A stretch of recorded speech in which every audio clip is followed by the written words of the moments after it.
Assalamualaikum warahmatullahi wabarakatuh. Kami dari kelompok 8 akan mempresentasikan tentang sistem akuntansi persediaan.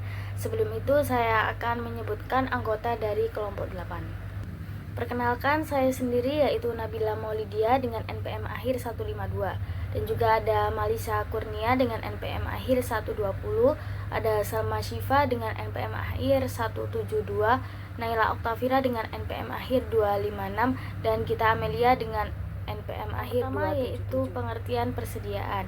Dalam perusahaan manufaktur, persediaan terdiri dari persediaan produk jadi, persediaan produk dalam proses, persediaan bahan baku, persediaan bahan penolong, persediaan perlengkapan pabrik, dan juga persediaan suku cadang. Sedangkan dalam proses dagang, persediaan hanya terdiri dari satu jenis, yaitu persediaan barang dagang, yang merupakan barang yang dibeli untuk dijual, yaitu metode pencatatan persediaan. Metode pencatatan ada dua metode, yaitu metode mutasi dan juga metode persediaan fisik. Yang pertama yaitu metode mutasi atau bisa disebut dengan perpetual inventory method. Nah, dalam metode ini persediaan dicatat secara terus-menerus setiap ada transaksi.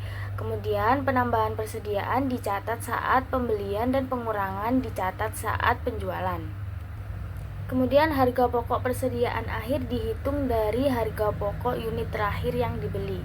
Sedangkan jika menggunakan metode persediaan fisik atau physical inventory method, persediaan dicatat berdasarkan perhitungan fisik secara berkala. Kemudian harga pokok persediaan ditentukan di akhir periode akuntansi. Dan metode ini cocok dengan metode harga pokok, yaitu sistem dan prosedur persediaan. Yang pertama yaitu prosedur pencatatan produk jadi, yang kedua yaitu prosedur pencatatan harga pokok produk jadi yang dijual, yang ketiga yaitu prosedur pencatatan harga pokok produk jadi yang diterima kembali dari pembeli, yang keempat yaitu prosedur pencatatan tambahan dan penyesuaian kembali harga pokok persediaan produk dalam proses, yang kelima yaitu prosedur pencatatan harga pokok persediaan yang dibeli, yang keenam yaitu prosedur pencatatan harga pokok persediaan yang dikembalikan kepada pemasok, yang ketujuh yaitu prosedur permintaan dan pengeluaran barang gudang, yang kedelapan yaitu prosedur pencatatan tambahan harga pokok persediaan karena pengembalian barang gudang, yang kesembilan ataupun yang terakhir yaitu sistem penghitungan fisik persediaan. Tentang prosedur pencatatan produk jadi yang dijual. Nah, prosedur ini merupakan salah satu prosedur dalam sistem akuntansi biaya. Dalam prosedur ini dicatat pada bagian harga pokok produk jadi yang didebitkan ke dalam akun persediaan produk jadi dan dikreditkan ke dalam akun barang dalam proses. Selanjutnya ada dokumen yang digunakan. Nah, yang pertama ada laporan produk selesai. Laporan ini digunakan oleh bagian gudang untuk mencatat tambahan kuantitas produk jadi dalam kartu gudang. Yang kedua ada bukti memorial, digunakan untuk mencatat tambahan kuantitas dan harga pokok persediaan produk jadi dalam kartu persediaan dan digunakan sebagai dokumen sumber dalam mencatat transaksi selesainya produk jadi dalam jurnal umum. Selanjutnya catatan akuntansi. Nah, di catatan akuntansi itu ada kartu gudang. Nah, kartu gudang ini digunakan untuk mencatat penyesuaian terhadap data persediaan yang tercantum dalam kartu gudang yang diselenggarakan oleh bagian gudang. Yang kedua ada kartu persediaan, digunakan untuk mencatat penyesuaian terhadap persediaan kuantitas dan harga pokok total yang tercantum pada kartu persediaan oleh bagian kartu persediaan berdasarkan hasil penghitungan fisik. Yang ketiga ada jurnal umum, digunakan untuk mencatat jurnal penyesuaian atas akun persediaan karena adanya perbedaan antara saldo yang pencatatan pokok produk yang dijual.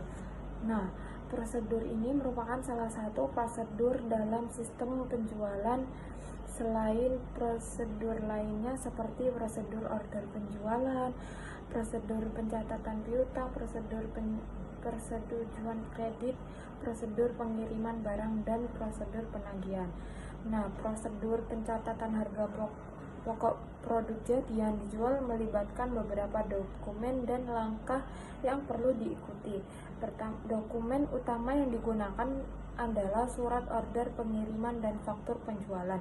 Bagian gudang akan mengisi surat order pengiriman dengan kuantitas produk jadi yang dikirim, dan bagian penagih akan membuat faktur penjualan. Harga pokok produk jadi yang dijual kemudian dicatat di kartu persediaan berdasarkan tembusan faktur penjualan yang diterima bagian kartu persediaan. Selanjutnya untuk catatan akuntansi ada 3. Yang pertama kartu gudang, yang kedua kartu persediaan, yang terakhir jurnal umum. Baik, di sini saya akan menjelaskan mengenai prosedur pencatatan harga pokok produk jadi yang diterima kembali dari pembeli. Jadi, jika ada suatu produk jadi yang telah dijual lalu dikembalikan lagi oleh pembeli atau yang disebut dengan retur, maka transaksi retur penjualan ini akan memengaruhi persediaan produk jadi, yaitu menambah kuantitas produk jadi dalam kartu gudang yang telah diselenggarakan oleh bagian kartu persediaan dalam kartu persediaan produk jadi. Selanjutnya ada dokumen-dokumen yang digunakan dalam prosedur pencatatan harga pokok produk jadi yang dikembalikan oleh pembeli. Adapun dokumen yang terkait yakni laporan penerimaan barang dan juga memo kredit. Laporan penerimaan barang sendiri digunakan oleh bagian gudang untuk mencatat kuantitas produk jadi yang diterima dari pembeli ke dalam kartu gudang. Sedangkan memo kredit yakni diterima dari bagian order penjualan digunakan oleh bagian kartu persediaan untuk mencatat kuantitas dan harga pokok produk jadi yang dikembalikan oleh pembeli ke dalam kartu persediaan. Selanjutnya ada catatan akuntansi. Adapun catatan akuntansi yang digunakan dalam prosedur pencatatan produk jadi diantaranya adalah kartu gudang, kartu persediaan, dan juga jurnal retur penjualan. Kartu gudang di sini yakni dokumen yang berfungsi sebagai alat bantu pencatatan fisik dan administratif atas barang jadi yang masuk kembali ke dalam gudang. Kemudian ada kartu persediaan, merupakan dokumen yang mencatat nilai harga pokok dan jumlah kuantitas suatu barang yang masih tersedia. Namun, kartu persediaan akan lebih terfokus pada nilai harga pokok persediaannya. Dan selanjutnya ada jurnal umum atau jurnal retur penjualan. Merupakan sebuah dokumen pencatatan akuntansi yang dilakukan ketika pembeli mengembalikan produk jadi kepada perusahaan, yang dimana hal ini akan mengakibatkan pengurangan pendapatan penjualan, pengurangan piutang ataupun kas perusahaan, serta akan dilakukan penyesuaian ulang terhadap persediaan serta harga pokok penjualan. Selanjutnya ada prosedur pencatatan harga pokok persediaan produk dalam proses. Pada umumnya, pencatatan produk dalam proses akan dilakukan ketika akhir periode, pada saat dibuat laporan keuangan bulanan dan juga laporan keuangan tahunan. Pencatatan persediaan produk dalam proses dalam jurnal umum akan dilakukan dengan mendebit persediaan produk dalam proses dan juga mengkredit barang dalam proses. Kemudian, pada awal periode akuntansi berikutnya akan dibuat jurnal penyesuaian kembali atau readjusting entry dengan mendebit barang dalam proses dan juga mengkredit persediaan produk dalam proses, yaitu dibalik. Kemudian ada dokumen-dokumen yang digunakan dalam prosedur ini. Dalam prosedur pencatatan persediaan produk dalam proses, digunakan beberapa dokumen, yakni bukti memorial yang dilampiri dengan laporan produk dalam proses, yang digunakan untuk mencatat jurnal tambahan harga pokok persediaan produk dalam proses dalam jurnal umum. Bukti memorial ini juga digunakan sebagai dokumen sumber dalam mencatat readjustment persediaan harga pokok produk dalam proses. Kemudian, dalam prosedur pencatatan persediaan produk dalam proses, bagian gudang tidak melakukan pencatatan persediaan produk dalam proses. Hal ini dikarenakan secara fisik, persediaan tersebut tidak ditransfer dari bagian produksi ke bagian gudang. Begitu pula pada bagian kartu persediaan, tidak melakukan pencatatan persediaan produk dalam proses dalam kartu persediaan tersebut. Lalu kemudian saya juga akan menjelaskan mengenai prosedur pencatatan harga pokok persediaan yang dibeli. Pada prosedur pencatatan harga pokok persediaan yang dibeli, merupakan salah satu tahapan prosedur yang membentuk sistem pembelian. Dalam prosedur ini akan dicatat harga pokok persediaan yang telah dibeli. Adapun dokumen-dokumen sumber yang digunakan dalam prosedur pencatatan harga pokok persediaan yang dibeli, diantaranya yakni ada laporan penerimaan barang, yang dimana laporan penerimaan barang ini akan digunakan oleh bagian gudang sebagai dasar pencatatan tambahan kuantitas barang dari pembelian ke dalam kartu gudang. Nah, yang kedua, kemudian ada bukti kas keluar.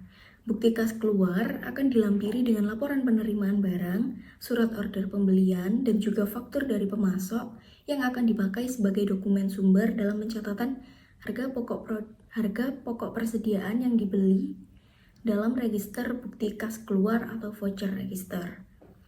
Nah, yang ketiga, adapun bukti kas keluar yang juga akan dipakai sebagai dasar pencatatan tambahan kuantitas dan juga harga pokok persediaan ke dalam kartu persediaan. Di sini saya akan membahas mengenai prosedur pencatatan harga pokok persediaan yang dikembalikan kepada pemasok. Retur pembelian mengurangi kuantitas persediaan di kartu gudang oleh bagian gudang dan mengurangi kuantitas serta harga pokok persediaan di kartu persediaan oleh bagian kartu persediaan. Prosedur ini bagian dari sistem retur pembelian. Nah, lalu dokumen yang digunakan yang pertama adalah laporan pengiriman barang, yaitu digunakan oleh bagian gudang untuk mencatat jumlah barang yang dikembalikan. Yang kedua yaitu memo debit yang diterbitkan oleh bagian pembelian, digunakan oleh bagian kartu persediaan untuk mencatat kuantitas dan harga pokok persediaan yang dikembalikan. Lalu bagian alur dokumennya yang pertama bagian gudang untuk mencatat pengurangan persediaan di kartu gudang berdasarkan memo debit. Yang kedua yaitu bagian utang mengarsipkan memo debit dengan laporan pengiriman ke dalam arsip bukti kas keluar yang belum dibayar untuk mencatat pengurangan utang. Yang ketiga yaitu bagian kartu persediaan, yaitu mencatat pengurangan persediaan di kartu persediaan berdasarkan memo debit dan laporan penerimaan barang.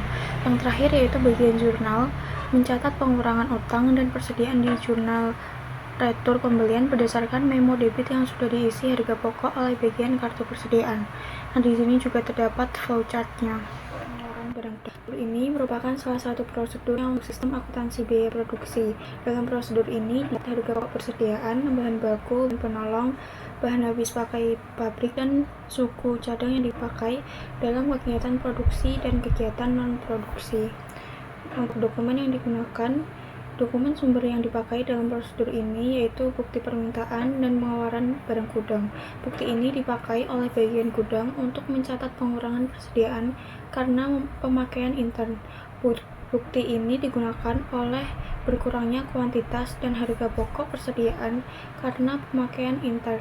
Bukti ini juga digunakan sebagai dokumen sumber dalam pencatatan pemakaian persediaan ke dalam jurnal pemakaian bahan baku atau jurnal umum yang melukiskan contoh bukti permintaan dan pengeluaran barang gudang.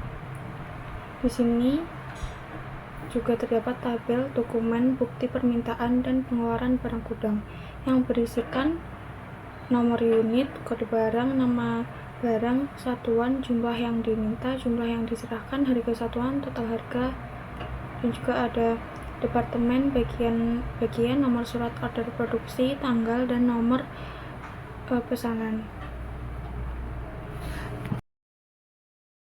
Prosedur pengembalian barang gudang. Transaksi pengembalian barang gudang mengurangi biaya dan menambah persediaan barang di gudang. Jurnal yang dibuat untuk mencatat transaksi berikut dalam jurnal umum adalah yang didebit, yaitu persediaan bahan baku, persediaan bahan penolong, persediaan bahan habis pakai pabrik, persediaan suku cadang, dan yang dikredit dalam bahan baku, biaya overhead pabrik sesungguhnya, beban administrasi dan umum, dan beban pemasaran. Dokumen yang digunakan yaitu bukti pengembalian barang gudang. Dokumen ini digunakan oleh bagian gudang untuk mencatat tambahan kuantitas persediaan ke gudang. Dokumen ini juga dipakai oleh bagian kartu persediaan untuk mencatat tambahan kuantitas dan harga pokok persediaan ke dalam kartu persediaan, mencatat berkurangnya biaya ke dalam kartu biaya dan untuk mencatat pengembalian barang gudang tersebut ke dalam jurnal umum.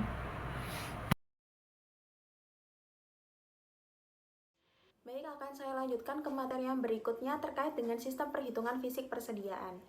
Sistem perhitungan fisik persediaan digunakan untuk mencocokkan antara catatan akuntansi pada kartu persediaan dengan kondisi fisik yang sebenarnya di dalam gudang secara periodik. Dalam metode perpetual inventory, bagian kartu persediaan akan mencatat mutasi dari setiap jenis persediaan dan bertanggung jawab atas keandalan catatan tersebut. Sementara di bagian gudang akan bertanggung jawab atas kondisi fisiknya atau penyimpanannya. Karena adanya resiko kerusakan atau pencurian barang, hasil perhitungan fisik ini digunakan untuk meminta pertanggungjawaban dari kedua bagian, melakukan penyesuaian terhadap catatan, serta sebagai bagian dari sistem pengendalian internal terhadap persediaan. Kemudian lanjut ke bagian dokumen pengendalian persediaan. Dalam proses pengendalian persediaan, terdapat 3 dokumen utama yang akan digunakan. Yang pertama ada kartu perhitungan fisik, yang kedua ada daftar hasil perhitungan fisik, dan yang terakhir ada bukti memorial. Kartu perhitungan fisik atau inventory tag adalah dokumen yang digunakan untuk mencatat hasil perhitungan fisik persediaan. Dari setiap jenis persediaan akan dihitung sebanyak 2 kali secara independen oleh 2 orang. Yang pertama ada penghitung pertama counter dan yang kedua ada pengecek atau checker. Kartu ini terdiri dari 3 bagian yang dapat dipisahkan. Bagian pertama di bagian atas digantung di tempat penyimpanan untuk menandai barang yang telah dihitung. Kemudian di bagian kedua, di bagian tengah, diisi oleh pengecek sebagai hasil akhir yang akan dicatat. Sementara itu, di bagian ketiga, di bagian bawah, diisi oleh penghitung pertama.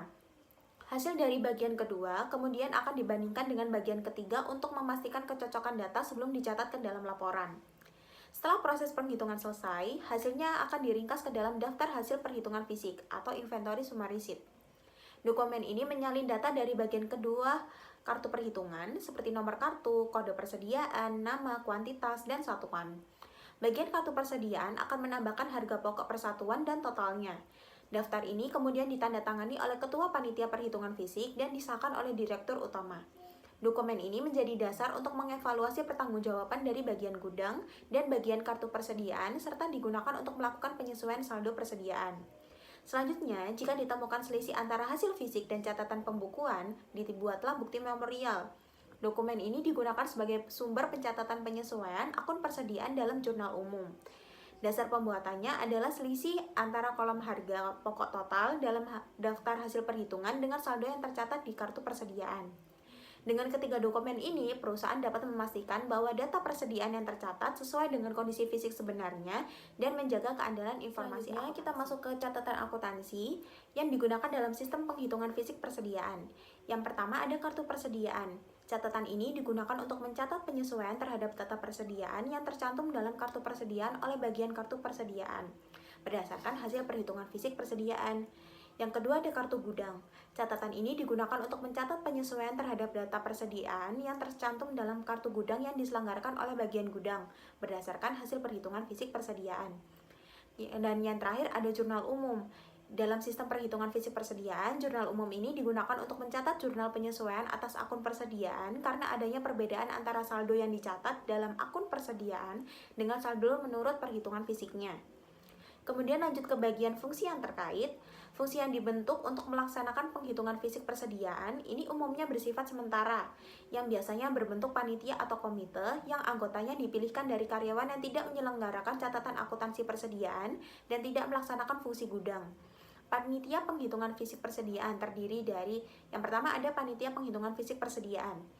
Bertugas melaksanakan penghitungan fisik dan menyerahkan hasilnya ke bagian kartu persediaan.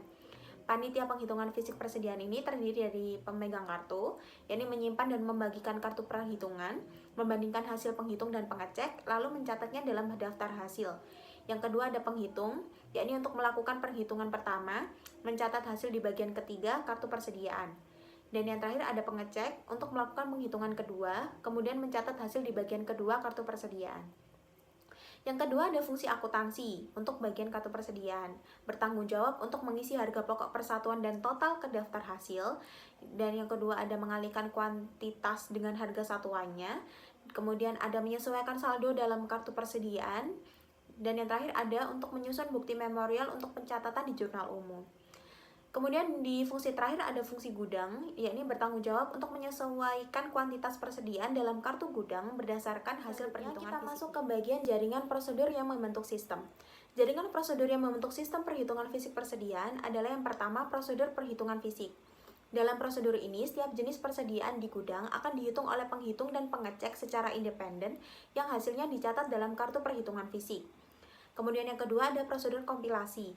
Dalam prosedur ini, pemegang kartu perhitungan fisik akan melakukan perbandingan data yang dicatat dalam bagian ketiga dan bagian kedua kartu perhitungan fisik, serta melakukan pencatatan data yang tercantum dalam bagian kedua kartu perhitungan fisik ke dalam daftar penghitungan fisik.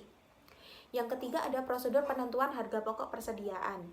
Dalam prosedur ini, bagian kartu persediaan mengisi harga pokok persatuan tiap jenis persediaan yang tercantum dalam daftar perhitungan fisik berdasarkan informasi dalam kartu persediaan yang bersangkutan, serta mengkalikan harga pokok persatuan tersebut dengan kuantitas hasil perhitungan fisik untuk mendapatkan total harga pokok persediaan yang dihitung. Kemudian yang terakhir ada prosedur penyesuaian. Dalam prosedur ini, bagian kartu persediaan akan melakukan penyesuaian terhadap data persediaan berdasarkan data hasil perhitungan fisik persediaan yang tercantum dalam daftar hasil perhitungan fisik persediaan. Dalam prosedur ini, bagian gudang melakukan penyesuaian terhadap data kuantitas persediaan yang tercatat dalam kartu gudang. Unsur pengendalian internal. Unsur pengendalian internal dalam sistem penghitungan fisik persediaan digolongkan ke dalam 3 kelompok. Yang pertama ada organisasi. Yang pertama, perhitungan fisik persediaan harus dilakukan oleh suatu panitia yang terdiri dari fungsi pemegang kartu perhitungan fisik, fungsi penghitung, dan fungsi pengecek. Yang kedua, ada panitia yang dibentuk harus terdiri dari karyawan selain karyawan fungsi gudang dan fungsi akuntansi persediaan, karena karyawan di kedua fungsi inilah yang justru dievaluasi tanggung jawabnya atas persediaan. Kemudian di kelompok kedua ada sistem otorisasi dan prosedur pencatatan. Yang pertama, daftar hasil perhitungan fisik persediaan ditandatangani oleh Ketua Panitia Penghitungan Fisik Persediaan. Yang kedua, pencatatan hasil perhitungan fisik persediaan didasarkan atas kartu perhitungan fisik yang telah diteliti kebenarannya oleh pemegang kartu perhitungan fisik. Yang ketiga, harga satuan yang dicantumkan dalam daftar hasil perhitungan fisik berasal dari kartu persediaan yang bersangkutan. Dan yang terakhir, penyesuaian terhadap kartu persediaan didasarkan pada informasi tiap jenis persediaan yang tercantum dalam daftar perhitungan fisik. Kemudian di kelompok yang terakhir, yakni praktik yang sehat. Yang pertama, kartu perhitungan fisik bernomor urut tercetak dan penggunaannya dipertanggungjawabkan oleh fungsi pemegang kartu perhitungan fisik. Yang kedua, perhitungan fisik setiap jenis persediaan dilakukan 2 kali secara independen, pertama oleh penghitung dan yang kedua oleh pengecek. Yang ketiga, kuantitas dan data persediaan yang lain yang tercantum dalam bagian ketiga dan bagian kedua perhitungan fisik dicocokkan oleh fungsi pemegang kartu perhitungan fisik sebelum data yang tercantum dalam bagian kedua kartu perhitungan fisik dicatat dalam daftar hasil perhitungan fisik. Dan yang terakhir, peralatan dan metode yang digunakan untuk mengukur dan menghitung kuantitas persediaan harus dijamin. Video pemaparan materi terkait dengan sistem akuntansi persediaan dari kami kelompok 8. Kurang lebihnya kami mohon maaf. Terima kasih. Wassalamualaikum warahmatullahi wabarakatuh.